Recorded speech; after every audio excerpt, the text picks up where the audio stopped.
जो लोग ज्यादा सोचते हैं उन्हें एक कहानी सुनाता हूँ। ये कहानी पूरा सुन लिए तो चिंता करना छोड़ दोगे तो सुनो। एक छोटे से गांव में आरव नाम का व्यक्ति रहता था। आरव बहुत मेहनती था, लेकिन उसकी एक आदत उसकी शांति छीन चुकी थी, बेहद चिंता करना। सुबह उठते ही वो सोचता, कल क्या होगा, पैसा रहेगा या नहीं, लोग क्या कहेंगे, परिवार सुरक्षित रहेगा या नहीं। रात को सोने जाता, तब भी उसका दिमाग रुका नहीं करता। एक दिन अत्यधिक चिंता के कारण उसकी तबीयत बिगड़ गई।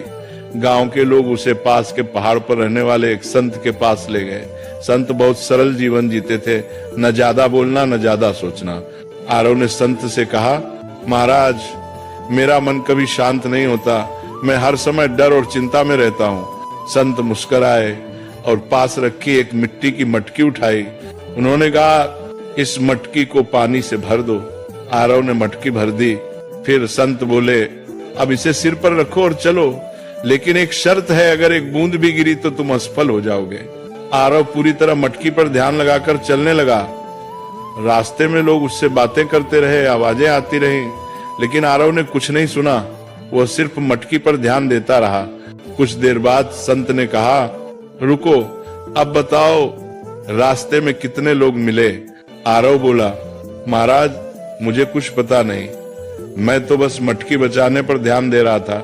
संत ने शांत स्वर में कहा, यही संत होने की शुरुआत है। जब ध्यान जरूरी चीज पर होता है तो बेकार की आवाजें अपने आप चुप हो जाती हैं। तुम्हारी चिंता इसलिए है क्योंकि तुम उन चीजों पर ध्यान दे रहे हो जो अभी हुई ही नहीं। फिर संत ने आगे कहा, जो तुम्हारे हाथ में है कर्म, उसे ईमानदारी से करो। जो तुम्हारे हाथ में नहीं, भविष्य से भगवान पर छोड़ दो। यही संत का मन है। उस दिन आरव समझ गया, संत होना जंगल में जाना नहीं है, संत होना मन की अनावश्यक चिंताओं को छोड़ देना है। धीरे धीरे आरव ने चिंता कम की, वर्तमान में जीना सीखा, और वही व्यक्ति जो कभी बेचैन रहता था अब दूसरों को शांति की सीख देने लगा।